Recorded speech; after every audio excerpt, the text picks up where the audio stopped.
Jean-Bruno Falguière, Scribe de Dieu, chapitre 10, Rencontre avec Louis. Notre premier entretien a duré 4 heures. D'ailleurs, ce ne fut pas un entretien, ce fut un monologue. J'en suis sortie sonnée, mais avertie d'un point essentiel. Pour cet homme, le cheminement spirituel était à des années-lumière de la quête extatique d'un nirvana étoilé. J'étais avertie. Le chemin qu'il me proposait serait semé d'embûches et chargé d'incertitudes. Il m'avait même promis que toutes mes certitudes et croyances seraient balayées. Bien sûr, il ne m'obligeait à rien. Il acceptait de me recevoir dans le travail qu'il proposait, et j'étais libre de partir quand bon me semblait.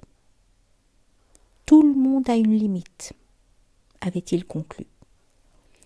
Je n'ai pas osé lui demander s'il avait trouvé la sienne, mais je l'ai pensé très fort. Sur le pas de sa porte, il a tout de même ajouté « Jean-Bruno, c'est trop long. Je vais vous appeler Bruno. » Je vous aime bien, Bruno. Alors je voudrais vous dire une dernière chose pour aujourd'hui. Vous n'êtes rien sans l'amour. Rappelez-vous cela. Et arrêtez de croire que vous avez une histoire personnelle. S'agissait-il d'un nouveau chemin de croix ? Cet homme au charisme puissant, indien qu'échua par sa mère et de père espagnol, était un personnage en tout point conforme à la présentation romancée par Henri Gougeot dans son ouvrage Les 7 plumes de l'aigle. J'ai cheminé 9 ans à ses côtés. Louis, c'est ainsi que nous l'appelions, était beaucoup chaman, pas mal soufi, un peu chrétien, passablement écrivain, peintre talentueux, excellent joueur d'échecs, très grand bavard. C'était un homme indomptable et ingérable. Il exerçait aussi en tant que professeur à l'école du Louvre. Par-dessus tout, il abhorrait les dogmes, ne supportait pas les certitudes mentales que l'on érige en vérité, et n'avait pas peur d'évoquer son immense amour pour Dieu. Cela peut paraître incongru ou juste invraisemblable, mais le Dieu de Louis n'avait pas de religion. Il n'en a d'ailleurs toujours pas. Il n'y a d'amour que libre. Il l'avait compris et ne se privait pas de pulvériser les certitudes chaque fois que l'occasion lui en était offerte. Sa parole intarissable était comme un torrent qui balayait les suppositions, les souvenirs ou les références au passé, fût-il très proche, qu'il considérait comme des antiquités. Il fustigeait tout autant les évocations d'un avenir inexistant tant il n'avait cure. Seul l'enracinement dans l'instant, sensitif du corps, avait grâce au regard de cet homme qui ne se souciait ni ne se nourrissait que de présence.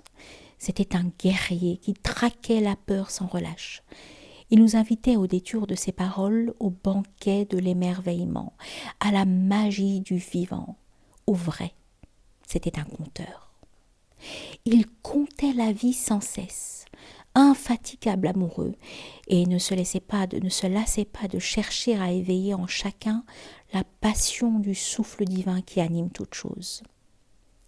Truculent, parfois débordant, il chassait les habitudes, brisait les rituels répétitifs et cultivait avec délectation le jardin de l'incertitude, là où la grande majorité de ses interlocuteurs ne cherchait que de nouvelles certitudes.